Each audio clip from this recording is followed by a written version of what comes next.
Well, first of all, DeepSeek is back in the news. And as part of a submission to Trump's AI action plan, OpenAI has labeled DeepSeek state subsidized, state controlled, and recommends banning AI models from it and Chinese competitors, saying that DeepSeek could be compelled by the Chinese Communist Party to manipulate its models to cause harm. I feel like we need an entire hour just to unpack this story because there is a lot going on, but it's safe to say that this would be good for OpenAI, as we've just discussed before. And also, I think just a reminder for people who are wondering, should I use DeepSeek or not? There are more and more signals coming out that perhaps the answer to that should be no, and just kind of stay away from it. Would you agree with that? Yeah, I think just for now, obviously, there are alternatives out there. So I would just go with something that, doesn't necessarily have a formal agreement with the Chinese Communist Party. Pretty simple advice. Just good advice. Okay, maybe we didn't need an hour for that. Yeah. Now, speaking of trust, another Facebook whistleblower is making headlines, and Meta is doing everything they can to try to block the book's promotion.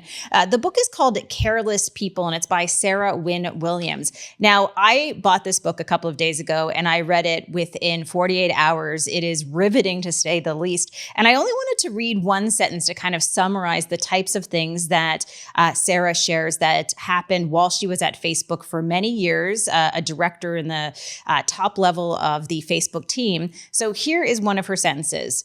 Facebook does work for a beauty product company tracking when 13 to 17-year-old girls delete selfies so it can serve a beauty ad to them at that very moment when they're, of course, feeling the most vulnerable. Horrific, right? Wow. Yeah, that's crazy. And it's just so manipulative and so taking advantage of information that people, don't think you're using against them. But it's kind of disturbing, the accumulation of evidence of bad behavior that's piled up against Meta over the years. And really, I'm not sure they have changed much. It seems to be the way to approach these things these days is wait it out till I guess you get a Trump kind of person in there who's not going to care as much or whatever it is. But I sure have not seen the reaction by the companies that have these books written by them as being remotely satisfactory.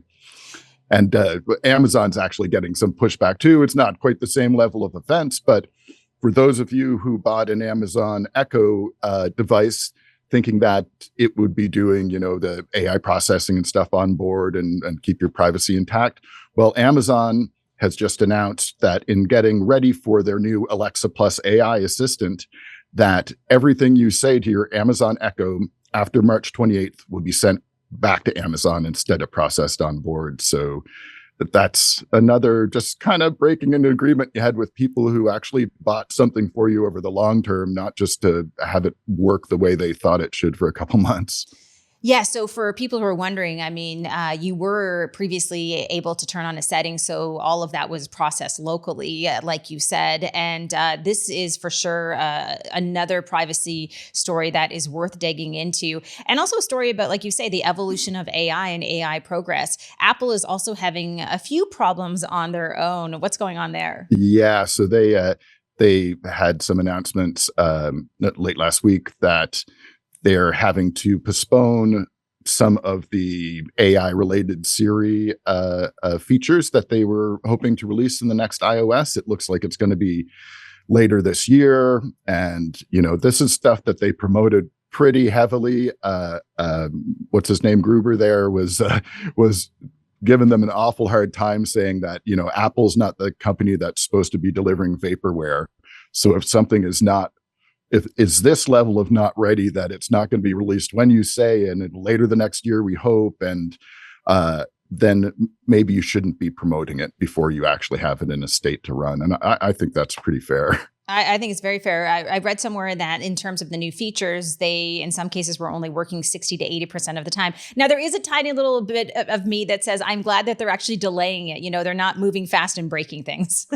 Absolutely. The delay is the right thing to use. These things are too important to get wrong. And they'd obviously get worse sort of media coverage if they released something that was only working 60 to 80% of the time.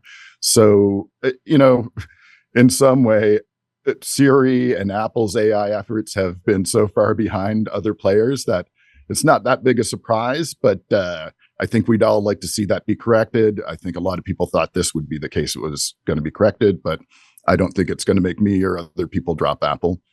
Well, we are going to talk a lot about social media on the show, but I do just want to say quickly, I saw this great research report that came out from Hootsuite that talked about the best time to post on social media. You can go read that over on the Hootsuite site, but I'm going to summarize it for you in one quick sentence. Generally speaking, before work starts and after work starts. So those are the best times, especially in the mornings, and weekdays seem to be better. So lots more in that report, but that's basically a summary. Yeah, and it makes sense that, the answer is it depends on who your audience is, obviously, but that's super useful information to have. The research identifies some great defaults for you to set up, so not a bad way to start out at all.